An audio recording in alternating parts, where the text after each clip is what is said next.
Some Torah. Good morning, Rabbi Kaplan. How are you today?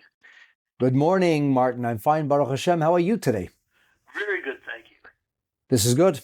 Okay, a few words of Torah. The second reading of Parshat Bishalach, which is this week's Torah portion, opens with the Egyptians in hot pursuit of the nation of Israel as they are making their way out of Mitzrayim, experiencing the exodus and moving towards Sinai, the receiving of the Torah, and the transformation of our nation into a Mamlechet Kohanim, V'Goy Kadosh, into Hashem's special chosen children who will ultimately be tasked with and empowered to illuminate and transform the entire world. Vayirdefu Mitzrayim achareihem, the Egyptians pursued them. Vayasigu eisam, they overtook them towards dusk on the evening of the 20th of Nisan as they had encamped at the Sea of Reeds.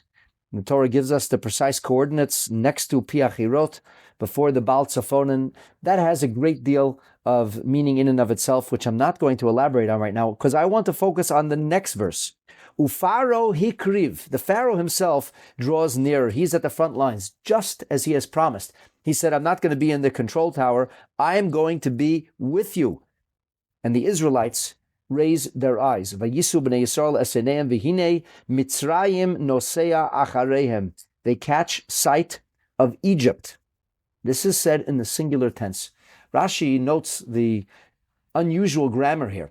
You're talking about an enormous army, well-trained troops. Why do we say Vehine Mitzrayim? Why do we use the singular noseya instead of nosim? Instead of traveling or pursuing or advancing, we use a singular language as if it was one person. Rashi teaches us that this is because the Jewish people were able to perceive the guardian angel of Mitzrayim, who the Baal HaTurim tells us was named Uzzah, had come down from heaven. That's a little spiritual sci-fi stuff. However, Rashi also gives us a very pragmatic and practical explanation. A surprising explanation, I would add. He says that it was evident from the way they moved in such exemplary military discipline that they were motivated by more than simply good training. This was an exhibition of their absolute unity, a unity of purpose, that they were nosea achareim, they were pursuing the nation of Israel, and Rashi's words are, belev echad ki ish echad, with a single heart. Their heart beat in singular fashion, and they were pursuing the Jewish people as if they were one organism, as if they were one person.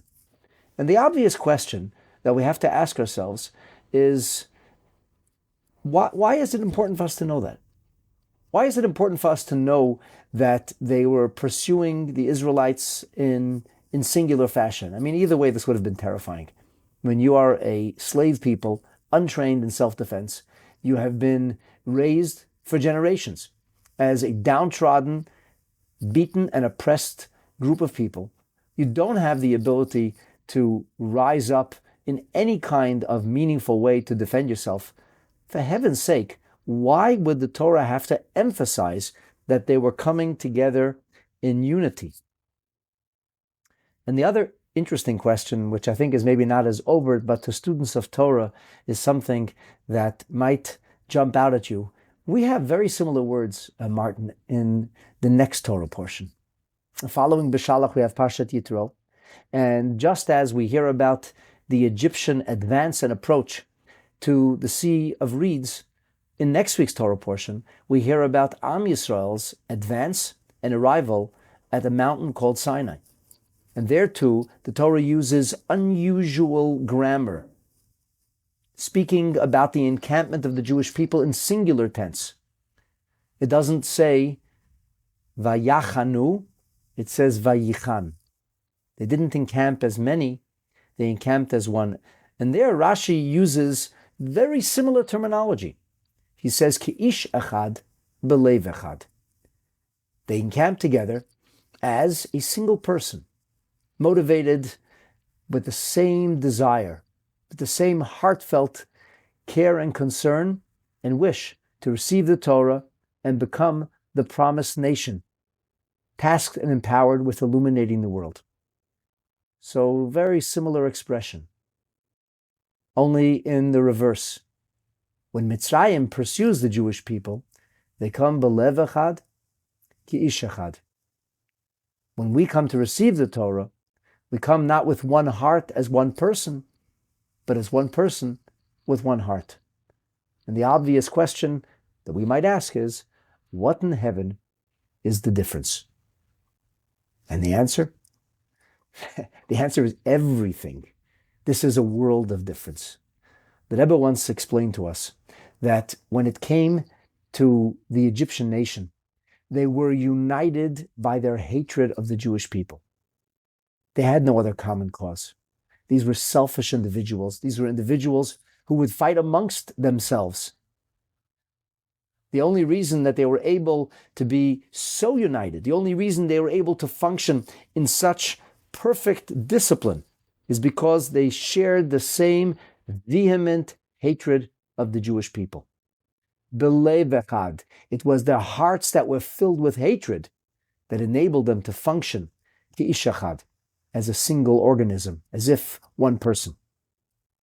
However, when it came to Am Yisrael's receiving the Torah, it starts off with the fact that we are in fact ki ish echad. Whilst we are variegated and differentiated, as the world says, 2 Jews, 3 opinions, and there's truth to that. We are a very opinionated nation, and we have a very strident way of approaching things. Yet, at our core, we really are one. We are one united organism. And that filters through, on occasion, into the way we feel as well. And this, Martin, is the big difference.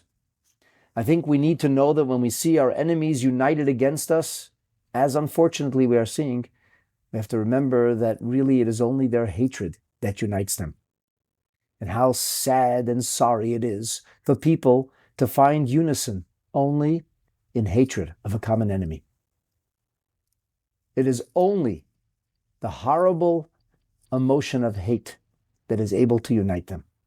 And yet, we Am Yisrael are inherently one. And it is perhaps our privilege and purview, and maybe even more our responsibility and mandate, to reach deeply inside ourselves and to find that unity and to reveal that inherent oneness. The truth is that Torah is the way we can do this. Just as our ancestors were united by a common message and desire to receive the Torah and to become the carriers of its light and the ones who will diffuse it, in today's day and age, we still have the same power, the wherewithal, the same ability. We can still unite if instead of focusing on the things that divide us, we will focus on Hashem's Torah that unites us. We ask ourselves each day, what can we do to become a beacon of light? What can we do to diffuse the light, inspiration, and the calling of Torah to those around us, to dent the darkness, to illuminate the atmosphere, and change our environment? And if we focus on this, and it requires continued focus and effort, it doesn't happen by itself. You know, Martin, I like to tell people, the only thing that happens by itself is trouble. If you want to do something positive and constructive, you have to make an effort. You have to work at it. The good news is we can. We can do this. We can unite. We can be inspired and engaged. We can reveal the innate ability to function as one. Let us devote ourselves to the study of Hashem's Torah. Let us find common ground in that fertile and incredible soil. And let us see our Yiddishkeit blossom forth as we, Am Yisrael, read and study and live with the story of the Exodus during these weeks. Let us, with the help of God, actualize those lessons. Let us live as our ancestors did.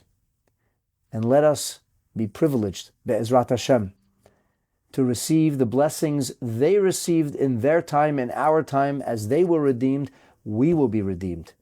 As they were brought home, we will be brought home. As we continue to hope and to pray for the coming of Mashiach and redemption in our time, may it be b'mheira u'b'yameinu, speedily and in our days. Amen. Amen. Thank Thank you so much, Rabbi Kaplan. Thank you, Martin, and thank you all for listening. Have a beautiful day.